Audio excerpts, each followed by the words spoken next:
നമ്മളിന്ന് പറയുന്നത് പീറ്റർലൂ മസാക്കറാണ്, which is happen in 16th August 1819. 1819 ഇംഗ്ലണ്ടിൽ ഓഗസ്റ്റ് മാസം 16 നടന്ന ഒരു മസാക്കർ, ഒരു കൂട്ടക്കൊലയാണ് ഈ പറഞ്ഞ പീറ്റർലൂ മസാക്കർ. ഏതാണ്ട് 60,000 തൊഴിലാളികൾ അല്ലെങ്കിൽ വർക്കിംഗ് ക്ലാസ് പീപ്പിൾ എന്ത് ചെയ്യാണ്, മാഞ്ചസ്റ്ററിലെ സെൻറ്റ് പീറ്റേഴ്സ് ഫീൽഡിൽ ഒത്തുചേരുകയാണ്. എന്തിനാണ്?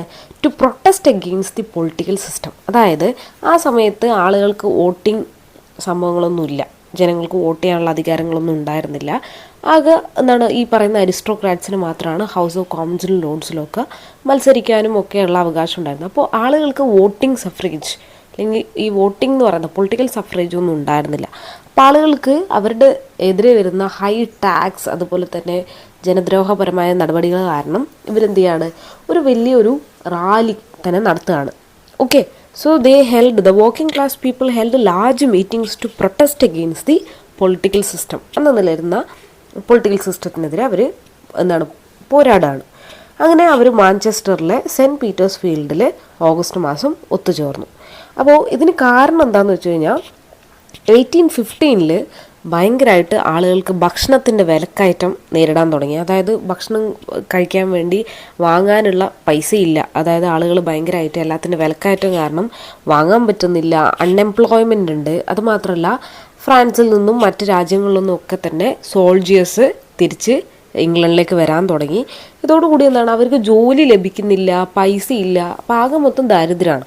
അങ്ങനെ ഇരിക്കുമ്പോൾ എന്താണ്, ഗവൺമെൻറ് ഇവരുടെ കംപ്ലൈൻറ്റ് ഒന്നും തന്നെ കേൾക്കുന്നില്ല. അതായത് ഗവൺമെൻറ് ഇവർക്ക് വേണ്ടി ഇല്ലെങ്കിൽ ഇവരെ സംരക്ഷിക്കാൻ വേണ്ടി ഒന്നും തന്നെ പ്രത്യേകിച്ച് ചെയ്യുന്നില്ല. അതോടുകൂടി എന്താണ്, ആളുകളുടെ ഇടയിൽ ഗവൺമെൻറ്റിനെതിരെ, അതായത് ഞങ്ങൾക്ക് വോട്ടിംഗ് റൈറ്റ് ഉണ്ടെങ്കിൽ ഇല്ലെങ്കിൽ ഞങ്ങൾക്ക് സംസാരിക്കാനുള്ള ഒരു ഇതുണ്ടായിരുന്നെങ്കിൽ, റെപ്രസെൻറ്റേഷൻ ഉണ്ടായിരുന്നെങ്കിൽ ഞങ്ങൾക്ക് എന്തെങ്കിലുമൊക്കെ ചെയ്യാമെന്ന് കരുതി അവരെന്ത് ചെയ്യാണ്, ഒരു മാസ് മീറ്റിംഗ് തന്നെ സംഘടിപ്പിക്കുകയാണ് 1819 ഹെൻറി ഹണ്ടിൻ്റെ നേതൃത്വത്തിൽ. അപ്പോൾ ഇതിൻ്റെ ലീഡർ എന്ന് പറയുന്നത് ഹെൻറി ഹണ്ടാണ്.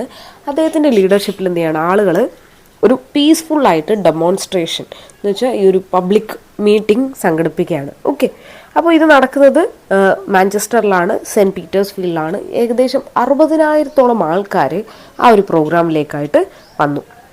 അപ്പം ഇങ്ങനെ എന്താണ്, ഓൾറെഡി ഫ്രഞ്ച് റവല്യൂഷൻ കഴിഞ്ഞിരിക്കുകയാണ്. അപ്പോൾ അതിൻ്റെ ഒരു ആക്ഷൻ ഇല്ലെങ്കിൽ അതിൻ്റെ ഒരു എന്താണ് പ്രതിധ്വനി ലോകത്തെല്ലായിടത്തും നടക്കുന്നുണ്ട്. അപ്പോൾ എല്ലായിടത്തും എന്താണ് റവല്യൂഷൻസ്, സമരങ്ങളൊക്കെ നടക്കുന്നതുകൊണ്ട് തന്നെ മജിസ്ട്രേറ്റ്, അതായത് നമ്മുടെ ഇംഗ്ലണ്ടിലെ ഭരണാധികാരികൾക്ക് പേടിയായി എന്ന് തന്നെ വേണമെങ്കിൽ പറയാം. അപ്പോൾ അതുകൊണ്ട് തന്നെ അവരെന്ത് ചെയ്യാൻ തീരുമാനിച്ചു, ലോക്കൽ സോൾജിയേഴ്സിനെയും കോൺസ്റ്റബിൾസിനെയും പോലീസിനെയും ഒക്കെ തന്നെ ഈ ഒരു എന്താണ് പബ്ലിക് മീറ്റിംഗ് നടക്കുന്ന ആ പ്രോഗ്രാമിലേക്ക് അയച്ചു. അപ്പോൾ അതാണ് മജിസ്ട്രേറ്റ് പേടി കൊണ്ട്, അല്ലെങ്കിൽ ഇവർ നമ്മളെ അറ്റാക്ക് ചെയ്യും എന്നുള്ള ഭയം കൊണ്ട് ഇവർക്കെതിരെ അറ്റാക്ക് നടത്തുകയാണ്. അതായത് ഇവർക്കെതിരെ പോരാടുകയാണ്. അതുവഴി 11ഓളം സാധാരണ ജനങ്ങളും 400ഓളം പേർക്ക് അവിടെ മുറിവുകളൊക്കെ സംഭവിക്കുകയാണ്. അതായത് അവർ 11 പേരെ കൊന്നു, മജിസ്ട്രേറ്റ് ഇല്ലെങ്കിൽ ആ ഒരു എന്താണ് അധികാരികൾ കൊന്നു. മാത്രമല്ല അതെന്ത് ചെയ്തു, ഇതോടുകൂടിയിട്ട് എന്താണ്, they was scared about the revolution. മാത്രമല്ല ആളുകളുടെ പ്രശ്നങ്ങൾ കേൾക്കുന്നതിന് പകരം അവരെ കൊന്നൊടുക്കി എന്താണ് അവരെ വായടപ്പിക്കാൻ വേണ്ടിയാണ് ഗവൺമെൻറ് ശ്രമിച്ചത്. മാത്രമല്ല 12,000-ഓളം പോലീസിനെയൊക്കെ തന്നെ വീണ്ടും അവിടെ അയച്ച് അവിടെ കാണുന്ന ആൾക്കാരൊക്കെ തന്നെ അവരെ പിടിച്ച് ജയിലിലിടാനൊക്കെ തന്നെ സ്റ്റാർട്ട് ചെയ്തു.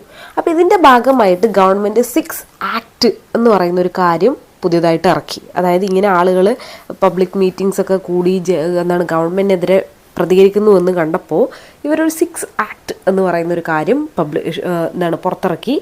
അതിൽ പറയുന്ന ഇതൊക്കെയാണ്: magistrate could search houses for weapons. അതായത് വീടുകളിൽ അവരുടെ പെർമിഷൻ ഇല്ലാണ്ട് കയറി, വാറണ്ട് ഒന്നും ഇല്ലാണ്ട് കയറിപ്പോയി അവിടെ വെപ്പൺസ് സൂക്ഷിക്കുന്നുണ്ടോ, ആയുധങ്ങൾ കൈവശം വെക്കുന്നുണ്ടോ എന്നൊക്കെ സെർച്ച് ചെയ്യാൻ അവർക്ക് പറ്റും. അതുപോലെ തന്നെ military training and drilling were banned. അതായത് മിലിറ്ററിക്ക് ട്രെയിനിങ് കൊടുക്കുന്ന ഇല്ലെങ്കിൽ അത്തരത്തിലുള്ള പരിപാടികളൊക്കെ തന്നെ ബാൻ ചെയ്തു. മാത്രമല്ല heavy tax on news paper, അതായത് ജനങ്ങൾക്ക് പത്രം വായിക്കാനുള്ള അവസരം ഇല്ലാണ്ടാക്കുകയാണ്. എങ്ങനെ? അതിന് ഒരുപാട് ടാക്സുകൾ ചുമത്താൻ തുടങ്ങി. അതോടുകൂടി പത്രങ്ങളൊക്കെ തന്നെ എക്സ്പെൻസീവായി. മാത്രമല്ല magistrate could seize and destroy news papers, trials were sped up, public meetings over 50 people were banned. മജിസ്ട്രേറ്റിന് വേണമെങ്കിൽ ഒരാളെ സംശയം തോന്നിക്കഴിഞ്ഞാൽ അല്ലെങ്കിൽ എന്താണ് അങ്ങനെയൊക്കെ തോന്നിക്കഴിഞ്ഞാൽ ആ പത്രത്തെയോ ആ പത്രം ഇറക്കുന്ന ആൾക്കാരെയോ സീസ് ചെയ്യാനും അതുപോലെ തന്നെ ഡിസ്ട്രോയ് ചെയ്യാനൊക്കെ തന്നെ മജിസ്ട്രേറ്റിന് അധികാരം കിട്ടി, ഗവൺമെൻറ് അധികാരം കിട്ടി. മാത്രമല്ല ട്രയലുകൾ, ഇവർക്കെതിരെയുള്ള കേസുകളൊക്കെ തന്നെ പെട്ടെന്ന് ട്രയൽ ചെയ്യാനൊക്കെ സാധിക്കാൻ തുടങ്ങി. മാത്രമല്ല 50 പേരിൽ കൂടുന്ന ആൾക്കൂട്ടങ്ങൾ തന്നെ അവിടെ ഇല്ലാണ്ടാക്കി. മനസ്സിലായില്ലേ? അതായത് 50 പേര് കൂടുന്ന പരിപാടികൾ നടത്താൻ പാടില്ല. മാക്സിമം നമ്മൾ കൊറോണ കാലത്തൊക്കെ കേട്ടിട്ടുണ്ടല്ലേ, അതുപോലെയുള്ള കാര്യങ്ങൾ ഇംഗ്ലണ്ടിൽ നടക്കാൻ തുടങ്ങി. അപ്പോൾ എന്താണ്, around 50,000 people arrived at St. Peter's Field from all around Manchester. Henry Hunt, a radical speaker, was due to make speech calling for them to reform the parliament. അതായത് ഇതിനൊക്കെ കാരണം എന്താണ്, ഈ പീറ്റേഴ്സ് ഫീൽഡിൽ നടന്ന മാഞ്ചസ്റ്ററിലെ ഹെൻറി ഹണ്ട് സ്പീച്ച് നടത്താണ്. എന്താണ്, reformation അല്ലെങ്കിൽ നമുക്കൊരു റവല്യൂഷണറി ചേഞ്ച് ഈ പറയുന്ന പാർലമെൻറ്റിൽ വേണം എന്നാവശ്യപ്പെട്ടാണ്. അപ്പോൾ ആ സമയത്ത് പോലീസൊന്നും ഉണ്ടായിരുന്നില്ല. പിന്നീട് എന്ത് ചെയ്തു, ഇവരെല്ലാവരും കൂടി അവരെ കുറേ പേരൊക്കെ കൊന്നുകളഞ്ഞു. ഓക്കെ, അപ്പോൾ ഇതിൻ്റെ ഭാഗമായിട്ട് ഇതിൻ്റെ കോൺസിക്വൻസസ് എന്ന് പറയുന്നത് ഇതിന് ശേഷം എന്തുണ്ടായി എന്താണ്, കൺഗ്രാജുലേറ്റ് ചെയ്തു ഗവൺമെൻറ് ആരെ, ഈ ഇതിൽ പങ്കെടുത്ത ആളുകളെ എന്താണ് അവിടുന്ന് ഓടിക്കാൻ നിന്ന പോലീസുകാരൊക്കെ തന്നെ കൺഗ്രാജുലേറ്റ് ചെയ്തു. അതുപോലെ തന്നെ ഹെൻറി ഹണ്ടിനെ 2 വർഷത്തേക്ക് തടവിലാക്കി. അതുപോലെ തന്നെ 50-ലധികം ആളുകൾ കൂടുന്ന പരിപാടികളൊക്കെ തന്നെ ബാൻ ചെയ്തു. പിന്നെ ന്യൂസ് പേപ്പറിനൊക്കെ ടാക്സ് വന്നതോടുകൂടി വർക്കിംഗ് ക്ലാസ്സിന് പത്രങ്ങൾ വായിക്കാൻ പറ്റാത്ത അവസ്ഥയിലൊക്കെ ആക്കി മാറ്റി. ഓക്കെ, മാത്രമല്ല ഗവൺമെൻറ് 6 ലോ ആക്ട് പാസ് ചെയ്തു. പിന്നെന്താണ്, ഇതോടുകൂടി നമ്മുടെ പ്രസ്, ന്യൂസ് പേപ്പർ സിസ്റ്റം ഒക്കെ തന്നെ ഈ പറയുന്ന ഗവൺമെൻറ്റിൻ്റെ അണ്ടറിലായി. മാത്രമല്ല വീടുകളൊക്കെ സെർച്ച് ചെയ്യാനും പിന്നെ ട്രയൽസൊക്കെ സ്പീഡപ്പ് ആയതോടുകൂടിയിട്ട് ആളുകൾ ഭയങ്കരമായിട്ട് ബുദ്ധിമുട്ടി എന്ന് വേണമെങ്കിൽ പറയാം. ഇത് കാണുന്നത് നമ്മളൊരു പിക്ചറാണ്. എന്താണ്, ഈ പറയുന്ന പോലെ ആ ഒരു പറയുന്ന പീറ്റർലൂ മസാക്കറിൻ്റെ ഒരു പിക്ചറാണ്. ആളുകൾ കൂടി നിൽക്കുന്നു, ആളുകളോട് ആര് സംസാരിക്കുന്നു, ഹെൻറി ഹണ്ട് സംസാരിക്കുന്നു, അങ്ങനെയുള്ള കാര്യങ്ങൾ. ഓക്കെ, അപ്പോൾ ഇതാണ് പീറ്റർലൂ മസാക്കർ. ആളുകൾ ഗവൺമെൻറ്റിനെതിരെ, അതായത് അവരുടെ ആവശ്യങ്ങൾക്ക് വേണ്ടി അവർ അനുഭവിക്കുന്ന ബുദ്ധിമുട്ടുകളെ മനസ്സിലാക്കാൻ വേണ്ടി ഒരു റിഫോർമേഷന് വേണ്ടി അവരെന്ത് ചെയ്യാണ്, സമരം നടത്തി.